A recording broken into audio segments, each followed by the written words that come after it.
tem que contribuir. Ficou mais alguma dúvida? Então, seguindo. Nós temos, então, dentro da ideia de segurado, várias relações de trabalho que vão levar a relações previdenciárias. Então, vamos começar por aqueles que todos nós conhecemos. O primeiro trabalhador chama-se trabalhador empregado. Não é o caso aqui de aprofundarmos na disciplina de Direito do Trabalho, mas temos que lembrar que tem que ter não eventualidade, onerosidade, subordinação e pessoalidade. Quem é empregado no Direito do Trabalho é empregado na Previdência Social. Agora, nós temos no Direito do Trabalho ainda o trabalhador avulso, aquele que trabalha como estivador, com a intermediação do sindicato, órgão gestor de mão de obra, também será segurado avulso. E temos a principal dúvida, o chamado na Previdência de contribuinte individual. Gente, contribuinte individual é aquele que paga com o carnê, é o trabalhador autônomo, aquele que trabalha por conta própria. Gente, por conta própria é a palavra-chave. Se nós falarmos por conta própria, vamos falar numa visão que não é jurídica, autônomo. Essa expressão é perfeita no direito do trabalho. Mas agora, na disciplina Direito Previdenciário, autônomo e empresário não existem. Aqui é chamado de contribuinte individual. Contribuinte individual é aquele que trabalha por conta própria. E vai ter uma diversidade de direitos. Temos ainda o empregado doméstico, que é aquele que trabalha, para pessoa ou família em atividade não lucrativa. Temos que relembrar, se alguém trabalha na casa de outrem, mas está fazendo aquilo ali e aquela pessoa está tendo lucro, deixou de ser um trabalho doméstico e passou a ser um emprego normalmente. É a mesma relação. Não se esqueça, empregador é aquele que contrata e empregada, o empregado doméstico é aquele que trabalha. Tem que pagar no carnezinho da Previdência. Ou seja, tem que comprovar o recolhimento. Isso vai ser relevante mais à frente, teremos dúvidas específicas nas nossas próximas aulas, que são aulas que trabalham os benefícios previdenciários, se você tem direito ou não, caso a sua empresa não recolha. Caso o seu empregador não recolha, você tem direito, porque você é um trabalhador empregado. E temos um outro tipo de contribuinte, que é um contribuinte que trabalha na zona rural ou pescador artesanal. Aquele que explora a terra em regime de economia familiar, aquele pequeno produtor que trabalha no campo, ele tem proteção previdenciária na condição de segurado especial. E ele contribui de forma totalmente diversa dos outros. Por quê? Ele contribui não pagando um valor fixo. Ele contribui pelo percentual com 2% da receita bruta das mercadorias vendidas. Semestralmente ele faz um recolhimento. Então, o segurado especial, ele vai ter direito a um salário mínimo e ele tem que comprovar essa atividade e essa contribuição. Claro, alguns autores indicam que esse benefício é um benefício assistencial. Não é verdade, porque se existe contribuição, mesmo que seja uma contribuição fora dos padrões normais de um empregado, daquele que recebe remuneração todos os meses, nós temos o caráter contributivo. Dentro dessa nossa visão de seguridade social, nessa nossa primeira aula, o nosso próximo tema são as bases e a teoria geral do direito previdenciário. Vamos agora discutir a teoria geral, apresentar a teoria geral. Mas antes, como nós estamos fazendo, vamos voltar para os nossos alunos e verificarmos se existe alguma dúvida. Alguma dúvida? Algum colega gostaria de indicar alguma dúvida? Meu nome é Ayrton Magalhães, eu sou estudante da Forte de Direito, estou no 4º semestre. E a minha pergunta é o seguinte: você fez um comentário que os trabalhadores rurais, eles têm um teto máximo de 2% de seus vencimentos para pagar o seu INSS. O trabalhador individual, ele tem esse percentual, um teto máximo, um teto mínimo? Qual seria esse percentual? Eu acho que a pergunta do colega é ótima e nos permite aqui, a partir desse gancho, darmos uma visão geral de como que os trabalhadores contribuem. Vamos reforçar um pouco a ideia do segurado especial. O segurado especial, ele paga pela receita bruta daquilo que ele vende. Vai ser um valor menor, 2%. Agora, o contribuinte individual, ele paga 20% da sua remuneração até o teto máximo da Previdência, que é em torno de R$3.000. Então, quando você chega para fazer uma conta de recolher R$600 para a Previdência, acaba que os contribuintes individuais, eles não conseguem recolher por esse valor. Agora, empregado, ele recolhe 11%, até 11%, as alíquotas são 8, 9 ou 11, ele recolhe até 11%, e a empresa recolhe mais 20%. Ou seja, quem trabalha em empresa, quando assina a carteira, por isso que se diz que a informalidade é algo prejudicial à Seguridade Social, porque o recolhimento que é feito à Previdência no salário de R$1.000 é R$310, 31%. Agora, se fosse um recolhimento de um trabalhador autônomo, ou seja, contribuinte individual, seria apenas de 20%. E nós temos algumas exceções que o contribuinte individual pode optar para renunciar a alguns benefícios e contribuir apenas com 11%.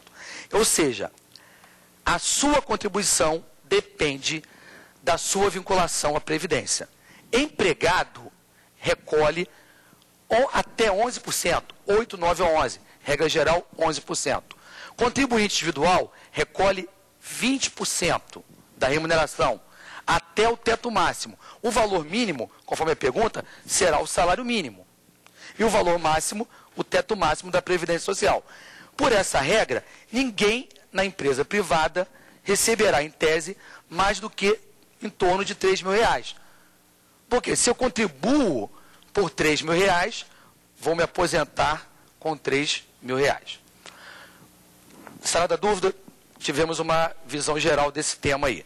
Vamos seguir na teoria geral do direito previdenciário e nós temos que falar sobre alguns tópicos para entrarmos e estudarmos cada um dos benefícios de uma maneira mais detalhada. Vamos falar sobre alguns institutos que são fundamentais. Primeiro, dependente. A Previdência Social, nós temos dois beneficiários: segurados e dependentes. Segurados, nós já falamos: empregado, contribuinte individual, avulso, segurado especial, trabalhador doméstico. E dependentes. Agora, precisamos ver qual o conceito de dependente. Será que o seu sobrinho é? Será que eu posso deixar a minha pensão para o neto? Posso? Para o neto, sim. A gente vai ver que não. Que desde 1995 não podemos mais deixar a pensão para o neto. Tem alguns que ainda recebem, na legislação anterior. E vamos esquecer, vamos lembrar, que aqui é regime geral, empresa privada. Vamos falar um pouquinho sobre dependente. Vamos falar um pouquinho sobre dependente no final dessa primeira aula. E aí nós fechamos segurados e dependentes, ou seja, os dois beneficiários. Gente, nós temos três classes: primeira, segunda e terceira classe.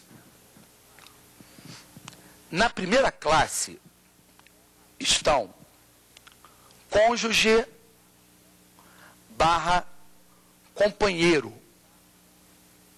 ou companheira, não é isso? Cônjuge aí, companheiro ou companheira. Quer dizer, casamento e união estável não tem menor diferença na Previdência Social. E filhos? Agora, detalhe, filhos até 21 anos. Chamo a atenção, não existe na Previdência essa história de faculdade até 24 anos. Filhos até 21 anos. Detalhe, primeira classe não precisa comprovar dependência econômica. Mesmo que a esposa ou marido, companheiro ou companheira, ganhem bem, eles têm direito à pensão por morte. No caso do outro falecer. E o filho até 21 anos ou até a sua emancipação. Primeira classe não comprova dependência econômica. Segunda classe. Segunda classe estão os pais. Ou seja, pai e mãe. Tem que comprovar dependência econômica. Eu sempre brinco. Por que toda mãe chora muito no casamento do filho? Porque quando o filho casa, ela passou a ser segunda classe. Ela era primeira classe. Por quê? Como o filho não tinha esposa e não tinha filhos, no eventual oferecimento do filho, a mãe receberia, desde que comprovasse dependência econômica. Quando o filho se casa, a mãe recebe? Não, porque tem a esposa. O casamento do filho, a mãe tem que ficar triste. Por quê? Automaticamente, ela passou, ao menos na Previdência Social, a uma posição subalterna. Ele deixou de ser o filhinho da mamãe. Não existe mais essa hipótese. A esposa vai estar na frente. E a terceira classe são irmãos. Agora, o irmão só recebe se nós não tivermos cônjuge, filho e pais. E os irmãos também têm que comprovar dependência econômica. Gente, a dependência econômica, ela pode ser parcial. Ela se prova por diversos documentos. Tomem cuidado no exercício da advocacia, no dia a dia, em provas, na nossa vida. Gente, guardem os documentos. Uma foto pode ser prova. Cartas podem ser provas. Notas fiscais comprovando que seu filho pagava as contas. Qualquer documento. O contrato de locação da casa que você mora no nome do seu filho. Gente, claro, a Previdência Social, ela trabalha com dor. Ela serve para minimizar a dor, principalmente num caso como esse, num caso de morte. E, antes de passar uma visão geral de toda a primeira aula, eu gosto sempre de lembrar a súmula 310 do STJ, que ela diz que a ex-mulher tem direito à pensão por morte caso comprove dependência econômica superveniente. Então, é muito importante para a segurança, na hipótese de uma nova relação, que se resolva bem isso, que se acerte o valor da pensão, se vai se pagar pensão, que não se pague a pensão que não seja dentro da indicação da sentença judicial, porque a pessoa pode estar gerando um problema para os seus filhos no futuro, para a sua atual companheira, ou a sua atual esposa, ou seu atual esposo. Ou seja, se não tivermos essa visão clara desse cuidado com o futuro, nós estaremos tendo um problema.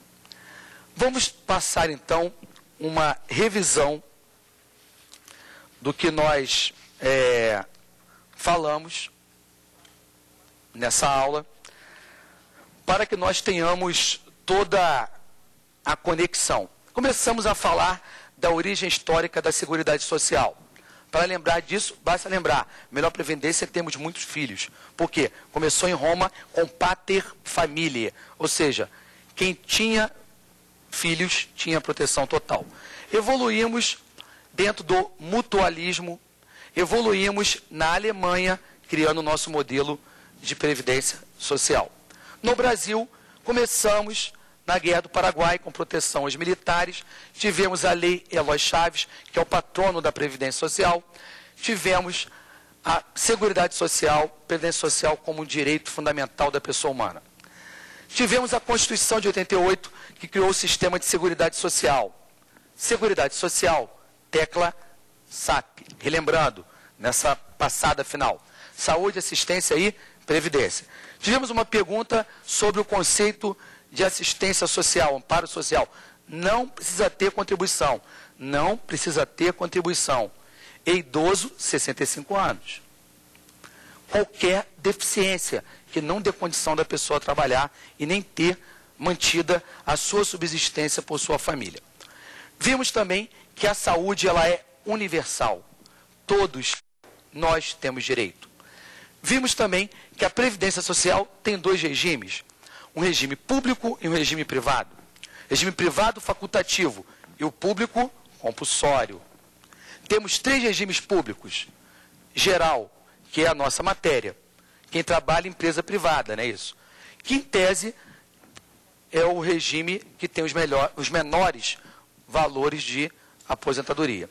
E que nós temos uma diversidade de pessoas que estão vinculadas a esse regime. Quem exerce atividade remunerada está vinculado a esse regime. Se não está pagando é um outro problema, mas está vinculado ao regime de previdência social. A partir das perguntas dos nossos alunos, nós relembramos que os aposentados da Previdência Social, regime geral, não pagam, mas pagam os aposentados do serviço público. A partir de perguntas dos nossos alunos aqui, tivemos a oportunidade de ver essa variedade de contribuições. Temos contribuições que podem variar a partir de um salário mínimo até o teto máximo, em torno de R$ 3.000. Claro, não haverá benefício, regra geral, vamos ver as exceções, menor que um salário mínimo. Não teremos benefícios acima do teto da Previdência Social. Fechamos essa nossa primeira aula dando a ideia de dependentes. Nós temos 3 classes: cônjuge, companheiro e filhos, temos os pais, temos os irmãos. O e-mail nosso, para lembrar, mandar qualquer dúvida, qualquer pergunta, saberdireito@stf.gov.br. Gostaria de convidá-los para as próximas aulas, convidá-los para a nossa segunda aula. E na nossa segunda aula, nós vamos abordar a ideia de carência, vamos falar o que é qualidade de segurado, ou seja, quem é que tem direito. Vamos começar a falar dos benefícios previdenciários. O nosso e-mail é saberdireito@stf.gov.br. Continue conosco.